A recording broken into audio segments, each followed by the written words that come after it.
আসসালামু আলাইকুম।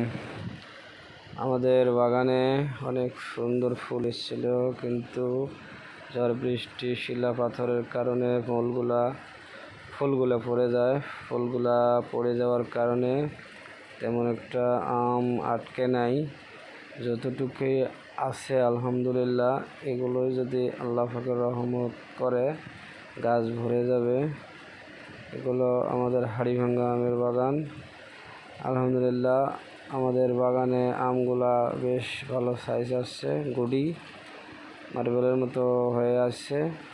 বেশি দিন সময় নাই, আল্লাহ পাক চাইলে তো আম খাইতে পারবো। এই আম আর 2 থেকে আড়াই মাসের ভিতরেই পাকবে।